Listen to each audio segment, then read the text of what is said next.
Hello and welcome to this live webinar with the Swedish Gambling Association, in Swedish called SPER or Spelbranschens Riksorganisation.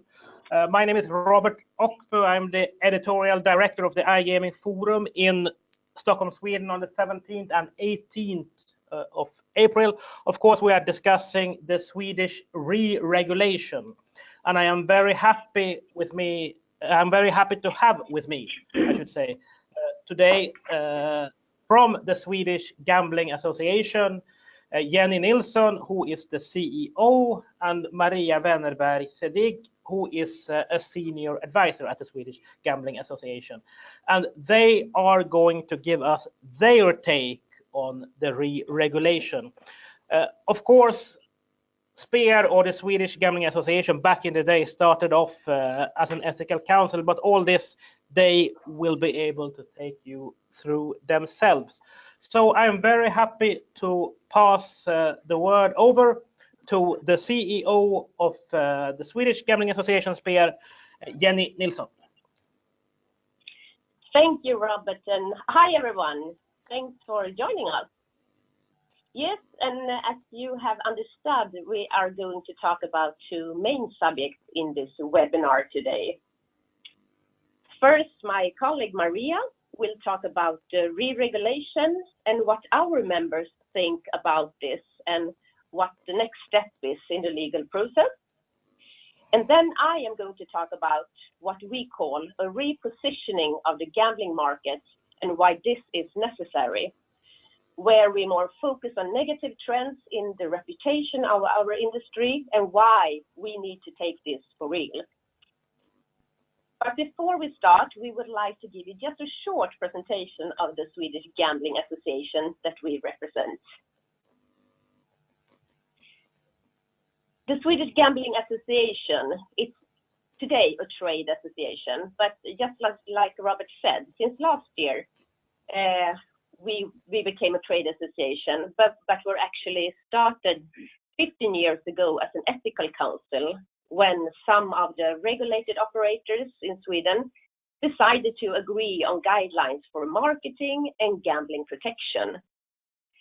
And these guidelines are actually still our backbone in the organization and nowadays seen as legal practice in Sweden, and has also been used as good examples to some parts of the new suggested law.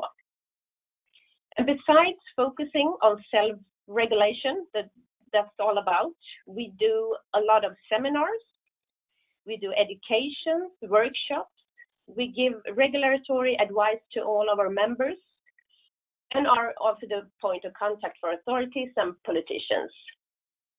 And today, almost all regulated operators in Sweden are members, and you can see them on the slides in front of you. I think we only miss out one or two of the regulated operators in Sweden.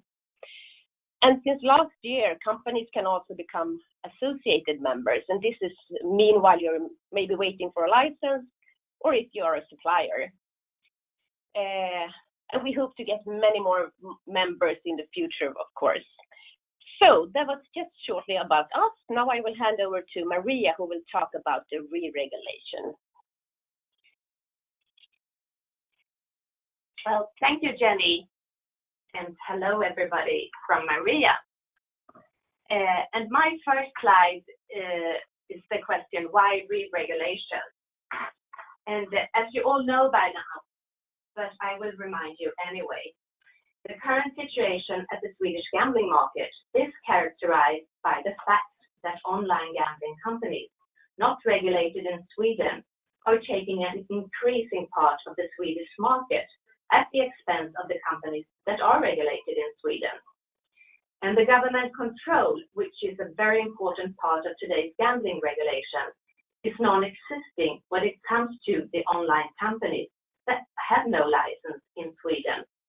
And the online companies operate in Sweden without paying tax, and the consumer protection is limited since the Swedish Gambling Authority can't exercise supervision over these companies. The main gambling operators that have a license in Sweden today is the state-owned company Svenska Spel, the state-controlled company ATG, and the non-profit organization. These operators pretty much represent the regulated part of the Swedish gambling market of today. Obviously, today's regulation does not work and it's obsolete. And as you all know, Sweden is not unique. This is the case or has been the case in many other countries in Europe. So therefore, the motive for the Swedish government to re-regulate the gambling market is to gain control over the whole gambling market through regulation and licensing. And this involves taxes, responsible gambling, consumer protection, etc. And one of the topics of this webinar is how the re-regulation affects the companies that are regulated in Sweden today. And started with a state-owned company, Svenska Spel, which today holds a permit for sports betting and lottery, both online and land-based, online poker, online bingo, land-based token machines, and land-based casinos. In the new regulation, Svenska Spel will be divided into two sections. One competitive section, including Svenska Spel's sports betting, online and offline, online bingo, and online poker. The other section will be the section where Svenska Spel has exclusive rights, and that includes land-based casinos and gambling on token gaming machines. And Svenska Spel will also continue to compete with the non-profit organizations when it comes to lotteries, both online and land-based. And going over to the state-controlled horse betting company, ATG. Today, ATG has a monopoly on horse betting. In the future regulation, that will no longer be the case. The regulation will be open for competition from other operators that offers horse betting. And last but not least, the non-profit organization will continue to offer lotteries, both land-based and online, and they will do so in competition with Svenska Spel. Today, the non-profit organizations are able to offer bingo, both online and land-based. But in the upcoming regulation, they will only be able to offer land-based bingo. The online bingo goes to the competitive part of the market. And after the re-regulation, both Svenska Spel and ATG will have access to the competitive section of the gambling market on the same conditions as other licensees. And just to remind you all, the competitive part of the market will mainly include betting online and land-based, online casinos, online poker, and online bingo. And the large part of these games proposed to be included in the competitive part of the market are already offered by the online companies that don't have a license in Sweden but operate in Sweden. And this part of the market will now be regulated in hopefully an effective and secure way. So, what are Svenska Spel, ATG, and the non-profit organization's main concerns about the upcoming regulation? Well, before I go into what the regulated operators' main concerns are about the upcoming regulation, I would like to say that most, if not all, operators now regulated in Sweden think that the current situation on the market is untenable. They all think that the market needs to be re-regulated and are mainly positive to the upcoming licensing system. I don't think, at least not with the kind of market Sweden has, that all operators are going to be 100% happy with a new regulation, but I do think that most of them are going to be happy enough. Having said that, they do have concerns and comments. I will tell you some of the concerns they have, and I will start with the main concerns that Svenska Spel has. Svenska Spel does not in general believe in prohibition. They think that in a new licensing system, the operators must be able to offer the games that the players demand. Otherwise, the channeling will not work. But then the level of player protection must be really high. But one of the main concerns that Svenska Spel has is match fixing. Svenska Spel thinks that it is important to prohibit gambling on, for example, a yellow card, first corner, etc., for example, in a football match. Svenska Spel doesn't think there is one reasonable reason to approve games that are so easy to manipulate for an individual or through threats and bribery within criminal networks. So this is a very important concern for Svenska Spel. And the second main concern for Svenska Spel that I would like to share with you is that they believe that the new regulation must consider that there is a difference between games when it comes to the risk for problem gambling. They strongly believe that the type of games that are more likely to trigger problem gambling, for example, fast online games, need stronger rules when it comes to player protection and should also have more restrictive rules for marketing. Of course, Svenska Spel has other important concerns, but I will stop here and move on to ATG, the Swedish horse betting company. First of all, ATG, like Svenska Spel, believes that the new regulation must consider that there is a difference between games when it comes to the risk for problem gambling. ATG has also proposed a ceiling or a limit on return to player on the riskier games to make these types of games less risky. ATG argues that a lower price entails a greater risk of an increase in problem gambling. And the second concern from ATG that I would like to address is a market fee, a levy. ATG wants all the operators that are going to offer horse betting to pay a market fee directly to the sport. ATG argues that without the betting, there is no sport. 90% of the financing comes from ATG. This issue and the future financing of the horse industry is something that the government is going to investigate further. Finally, I move on to the main concerns for the non-profit organizations.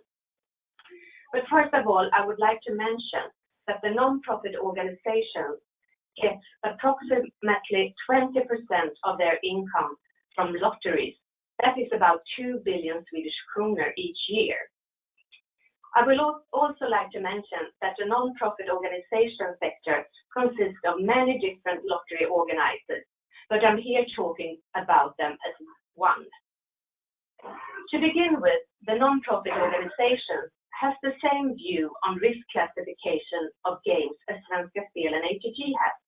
They believe that there is a difference in danger between games and that games should therefore be treated differently when it comes to marketing and responsible gambling issues. And another thing that is the main concern for the non-profit organizations is that online bingo should belong to the sector where the non-profit organizations operate.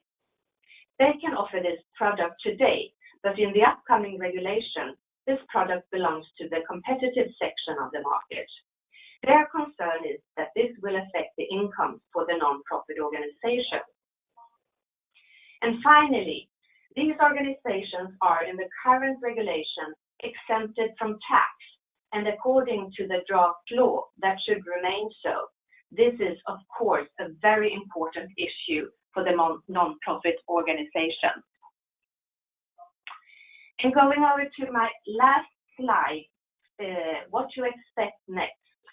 Well, the new Gambling Act that is going to be introduced in Parliament in late March, or more likely in April 2018, is not public yet. We have yet only seen the draft law that was sent to the Council of Legislation. We have also seen the comments from the Council of Legislation. And to quote some international press, the Council of Legislation gives the new law in principle a green light. And we are prepared to agree on that. But having said that, the Council of Legislation do have some concerns. For example, the wide powers that are given to the government to enact regulation that might change the meaning of the law. And what they mean is that the actual effects of the proposal can be determined by the unknown content of secondary regulation. But secondary regulation is expected to be introduced at the same time as the new Gambling Act. And the Swedish Gambling Authority is also hoping to send out amended versions of regulations for a short public consultation. And this is also expected to be very soon. And then the Parliament is expected to vote for the new act in June 2018. And if the timetable will be on track, operators can start applying for a license 1st of July 2018, and the new regulation will enter into force 1st of January 2019. And this was my last slide. And Robert, do you have anything you would like to add before we continue? Yes, indeed, I do, Maria. Thanks a lot to Maria and Jenny for the insights so far, but I want to point out that, of course, a webinar is an interactive feature, and we are hoping for questions from the attendees. There is a questions tab for those of you listening to this webinar, and all you have to do is to click on the questions tab, write your question, and send it in. And when Maria and Jenny are done with their presentation, we will be very happy to go through some questions. So please click on the questions tab, write your question, and we will take as many questions as we can at the end of the presentation. But now back to the Swedish Gambling Association and Maria and Jenny. Yes, thank you, Robert. And now it's Jenny speaking here again. And I will now talk about something that we think is a really serious issue.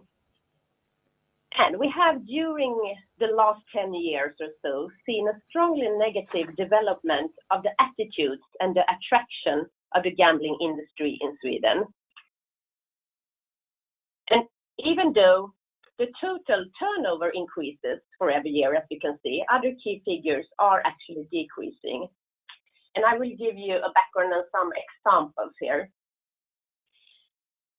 For instance, 7 years ago, 29% of the Swedes had a negative attitude towards gambling as such. And today, when we ask the same question, 45% agree on this. And for each year, less people play, meaning that the population in our industry decreases.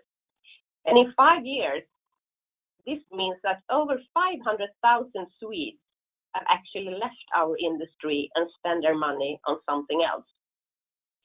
And the ones who play, we know this, play for much more money. And we see that in some specific groups, there's a rapid change of addiction and problem gambling. And when we ask people why they quit gambling, almost 1 of 5 say they do this due to the industry's bad reputation. And on a general satisfaction index, that's an index used by all sectors in Sweden and used as a good benchmark. The score of the gambling sector is 56 out of 100, where you need to understand that everything under 60 is seen as a really bad result, or meaning you have a problem. And what's even more worrying is that when we ask just non-players, they score 16 out of 100 in this satisfaction index. So there were some examples of a negative trend we're facing. And you might think that a bad reputation or image isn't a problem if the total financial growth in a market is just fine.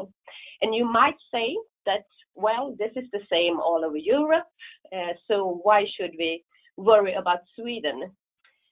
And maybe you say that it will always be like this. There will always be a negative attitude towards gambling. It's in the nature of the products. Then we say, sure, but when we see the negative figures drops for each year, we need to ask ourselves, how far can it go and where is the tipping point? And actually, we have already started to face some problems here in Sweden, and this is what we hear from our members, but also from other companies and operators. For instance, it's harder and more expensive to attract new customers. And it's harder to find customer ambassadors and use the importance of word of mouth. Because even if you are a player and satisfied with your choice, you find it harder to promote the industry or gambling if you feel a public negative pressure at the same time. And what we have learned is that it's much more difficult today and sometimes even impossible to find the right co-workers and partners. We might not be the most attractive alternative as an industry today. And maybe most important, what problem this can cause is legislation can end up being even more strict in the coming years.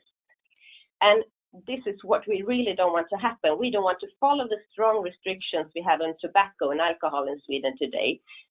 And we believe it's very good to still have some self-regulated parts in legislation.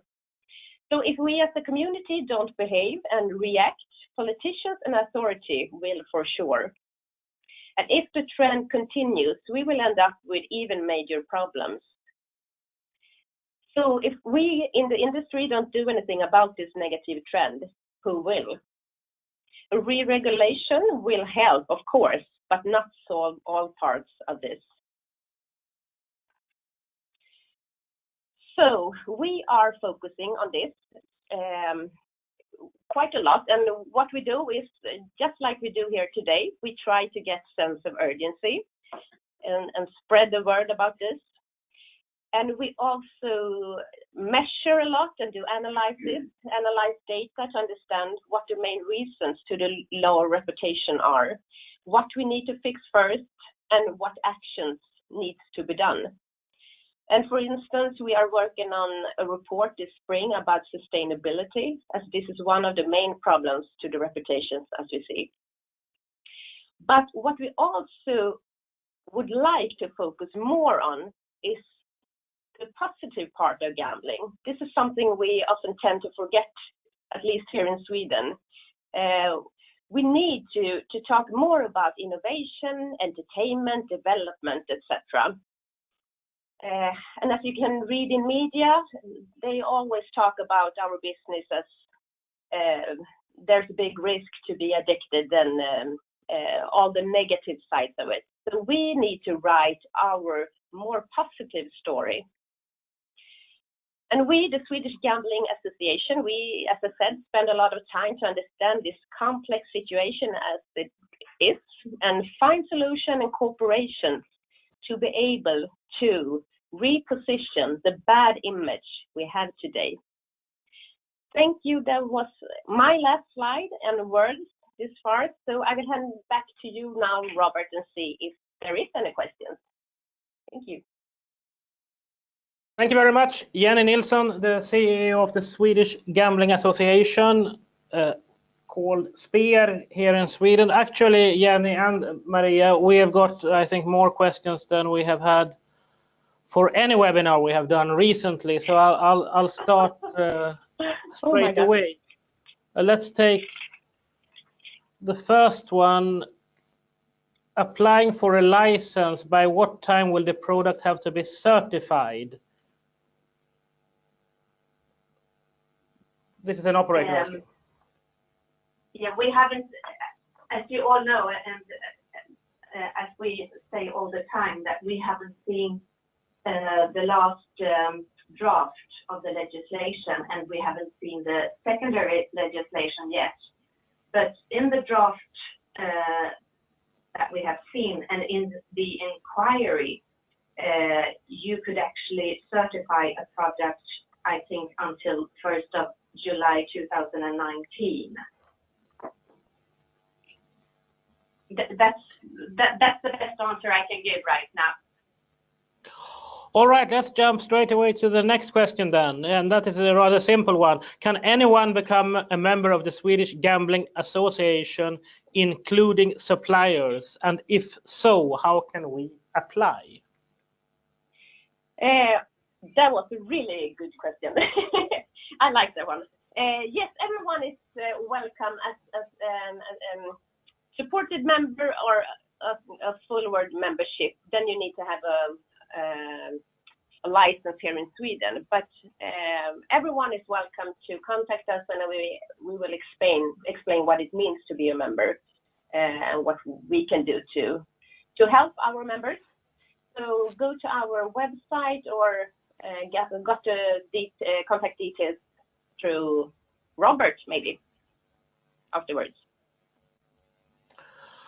No problem. And I'll go to the next question then. Is there any evidence of match fixing on quick betting markets in Sweden? And this is actually a very experienced industry professional who is asking this. Is there any evidence of match fixing on quick betting markets in Sweden? Could you please say the question again? Is there any evidence of match fixing on quick betting markets in Sweden? And by quick betting market, you mean the next corner? We have to assume that he means that, yes. I am actually not an expert on the evidence on this, but I think there are reports that shows that there is match fixing on quick betting, and there is also evidence on match fixing on lower leagues and on higher leagues. So we all know that this is a discussion between different companies. Actually, I can't really say anymore. Okay, we just got the confirmation from the person who asked this question that it does indeed apply to the next corner or the next yellow car, and so on. But I'll just jump straight away to another question. Can we expect collaboration between SPER and BOOS in the future? And I will just say quickly here so that everyone understands. BOOS is actually the association that right now has the operators that do not have a Swedish license. But maybe Jenny can elaborate a little bit on this quickly. Can we expect collaboration between SPER and BOOS in the future? Yes, I believe so, because everyone needs to work together in the market in the future. And we have already started. We have a lot of dialogue with both and do some projects together. For instance, we will show up at Almedalen this summer together. So we believe it's very important, even if it's SPER or BOOS or another organization, we need to work together. All right, next question. Are there likely to be any restrictions on online bingo games? For example, does the game need to be 90/75 ball, or is there more flexibility here? Actually, that one got me, but I'll ask you the question again. Are there likely to be any restrictions on online bingo games? For example, does the game need to be 90/75 ball, or is there more flexibility here? Like I said before, we haven't seen the last draft of the law, and we haven't seen secondary legislation. So we just have to wait a couple of days or a couple of weeks before we see the whole proposal. All right, and we have someone asking if the law or the act as it is now, if we are sure it's going to pass the parliament without any major issues. What do you think about that? Well, yes, I would say that I think so, because the majority of the political parties in the parliament is for re-regulation of the gambling market. So my guess is yes.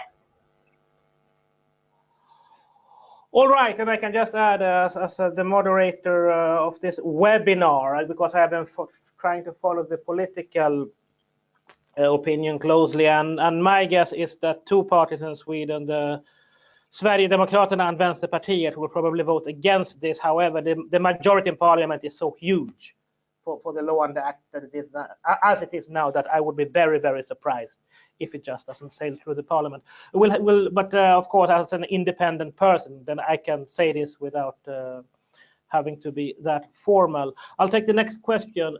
Will SPER accept transfer of approval from another market/jurisdiction or certification?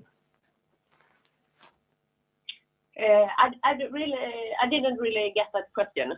I don't either. The question is, will SPER accept transfer of approval from another market/jurisdiction for certification? I think we'll have to ask the person who has asked this. Yeah. This is more a question for the Swedish Gambling Authority, isn't it? Because they are talking about a license. If you have a license in another country, is that the question? The question is, for example, if an operator is certified in Denmark, for example, will SPER accept that? As a member in our organization, it depends. If you're an operator, you need to have a license in Sweden. But if you're a supplier, you're welcome to be a supported member. So then it's fine if you have a license in another country, or if you don't need a license in Sweden. Yeah, I think my opinion is that there is a small risk this person is confusing SPER with Lotteriinspektionen. Yeah, I think that might be it. That's just my humble opinion. Yeah, I think it's the Swedish. The question is for the Swedish Gambling Authority, and then again, this is the Swedish Gambling Authority that has to interpret the law and the regulations. So we can't really answer that question yet. But as I said before, a couple of weeks and you have the answers. All right, someone from a big operator. Yeah, that's an idea. But the next question from a big operator: when can operators expect to have the amended draft? When they can expect to have the draft law from the government? Is that the question? Once again, we will have to assume it is. Yeah. Yeah, my guess. Well, it should be. If it's a very positive answer before Easter, but my guess is after Easter. All right, and next question. Does the new regulation allow for anyone to take fixed odds bets on Swedish racing and trotting? Does the new regulation allow anyone to take fixed odds bets on Swedish racing and trotting, or is the monopoly maintained via pool betting? Could you say the question again, please? Does the new regulation, and I think this person is referring to horse racing only actually, does the new regulation allow for anyone to take fixed odds bets on Swedish horse racing and trotting, or is the monopoly maintained via pool betting? No, the horse betting is going to be open. It will be the part of the competitive market, so it's possible for all operators. Sorry that I'm sounding really strange, but I can hear my own voice when I speak. It's a bit difficult to answer. Sorry. We'll have to buy you a new headset for the next webinar. But I'll just follow up here, Jenny, because I know that your colleague, Gustav Hofstedt, who is in charge of booze, he is worried. He is worried about the fact, if you compare with countries like Belgium and Denmark, that the state-owned companies or state-controlled operators, they operate in the monopoly market as well as the licensed market after re-regulation. He is worried that this will happen in Sweden as well. Can you give us any thoughts about that? Well, the state is still going to be a part of ATG, and that's probably what he means. And yeah, that's true. And still ATG will be able to belong to the competitive market. All right, I would guess now. I'm just giving my own personal opinion here. I would guess that the big problem in competing with ATG is that they are so successful with their big V75 pools that no matter the regulation, they will be a very tough competitor to meet. But this is just my personal opinion. Yeah, Someone is sending in, yeah. Someone is sending in here. Excellent webinar, thank you. But I guess that's not a question.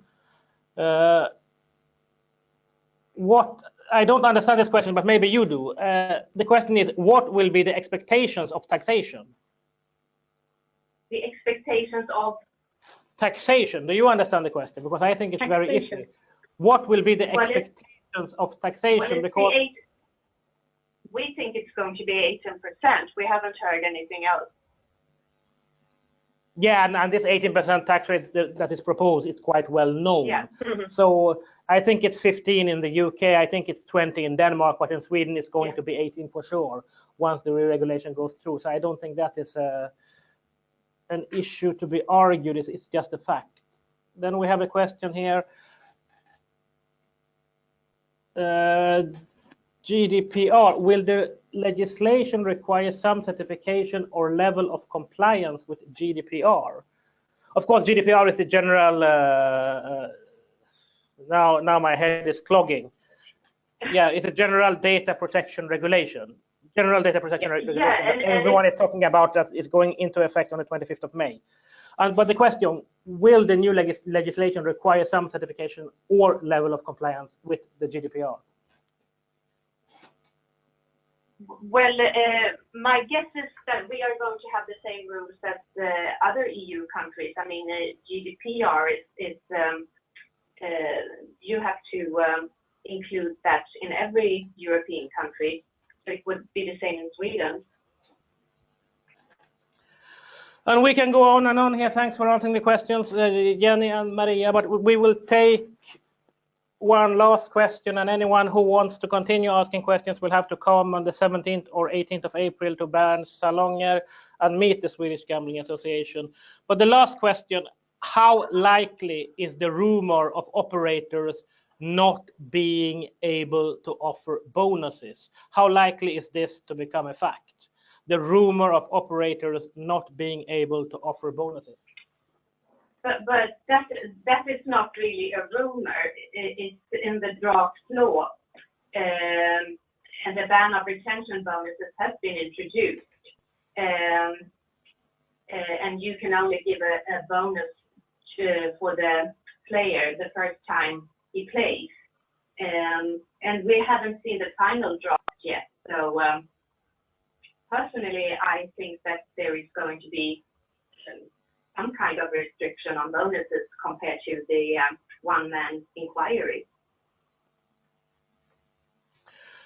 Thank you very much. Fantastic. That is the end of the question session from the attendees. I would like to round off by asking a question of my own, because for the past year or so, if you've been turning on television here in Sweden, there have been loads and loads of gaming advertisements, and there has actually been a debate in the media where Lennart Kjell, the CEO of Svenska Spel, accused the non-Swedish operators of advertising too much.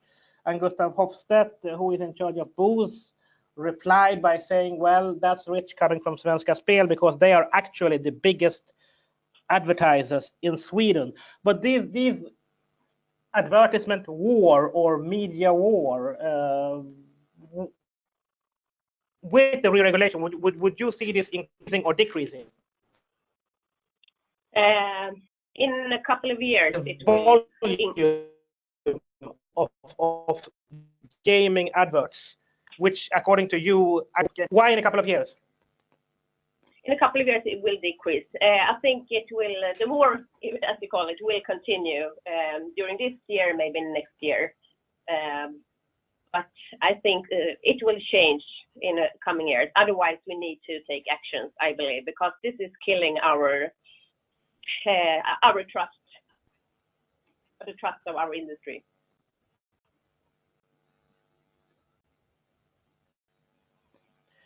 Jenny and Maria, CEO Jenny Nilsson and advisor Maria Wennerberg Cedric of the Swedish Gambling Association. even called SPER in Sweden. Thank you very much for joining us and presenting. This was a very insightful webinar connected with the iGaming. Yeah, thank you. Connected with the iGaming forum at the Berns Salonger in Stockholm on the 17th and 18th of April. That's Berns Salonger in Stockholm, 17th and 18th of April. And if you attend this event, you will be able to meet the Swedish Gambling Association in real life, so to speak, as well as 200 other participants or thereabouts, because we are going to be discussing the question, what happens when Sweden re-regulates? So to all our attendees and also to Jenny and to Maria at the Swedish Gambling Association, thanks a lot for this great webinar. Thank you. Thank you. Thank you, Robert. Thank you. Goodbye. Goodbye and see you all on the 17th and 18th of April. Thanks.